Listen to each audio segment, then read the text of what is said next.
नमस्कार, आदाब, जोहार। मैं मोहम्मद फैसल।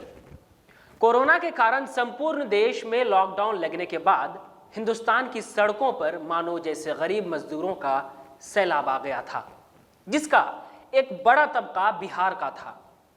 इसे आजादी के बाद से अब तक का सबसे बड़ा मजदूरों का पलायन बताया गया। यह दृश्य हर बिहारी के जहन में घर कर गया। बेरोजगारी के कारण आर्थिक परेशानी हो या फिर इलाज को लेकर बिहार के स्वास्थ्य विभाग की लचर व्यवस्था, आखिर वे पैर के छाले जो हजारों मील पैदल चलने से हुए थे, उसे कैसे कोई भुला सकता है। शिक्षा की बात हो या नौकरी का जिक्र हो, बिहार के सरकारी स्कूल हो या फिर विश्वविद्यालय, दोनों ही जगह पढ़ाई और शिक्षकों की भारी कमी बताई जाती है। विश्वविद्यालयों को परीक्षाएं लेने में सालों लग जाते हैं। 3 साल में पूरा होने वाले स्नातक कोर्स 6 साल लगते हैं। ऐसे में शिक्षा व्यवस्था हो या फिर सरकारी नौकरियों के लिए सालों से तैयारी कर रहे युवाओं का हाल सबका है बुरा हाल। ऐसा माना जाता है कि बिहार का हर एक आदमी राजनीति में बहुत दिलचस्पी रखता है।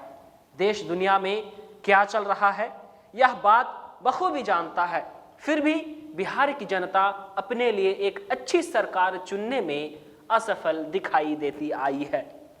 चूंकि ज्यादातर राजनेता या जनता जात पात की राजनीति में उलझ कर रह जाते हैं, जिससे अंततः नुकसान बिहारियों का ही होता है। इस बार का बिहार चुनाव कुछ बदला बदला सा नजर आया। इस बार के चुनावी मुद्दे पहले के चुनाव से बिल्कुल अलग रहा। इस बार के चुनाव में रोजगार, शिक्षा, स्वास्थ्य एवं कारखाने जैसे बेहद जरूरी मुद्दे हावी रहे, जो कि एक अच्छा संकेत भी है। इस बार बिहार का पूरा चुनाव लगभग युवाओं के हाथों में रहा, यह भी एक अच्छे भविष्य का संकेत मालूम पड़ता है। खैर, नतीजा और समीकरण जो भी आया, बिहार की जनता ने फिर नीतीश कुमार पर विश्वास और भरोसा जताया और अपना भविष्य उनके हाथों में सौंपा। लेकिन इस चुनाव में जो सबसे अच्छी बात रही है वह है लोकहित के मुद्दों पर चुनावी यलगार। ऐसे मुद्दे देश भर के चुनाव में उठने चाहिए।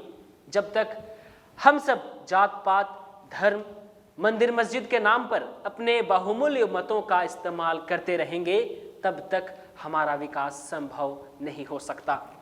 अगर विकास चाहिए, विकास को मुद्दा बनाना पड़ेगा और उसी मुद्दे पर अपने प्रतिनिधियों को चुनना पड़ेगा, तभी उज्जवल भविष्य की कामना किया जा सकता है।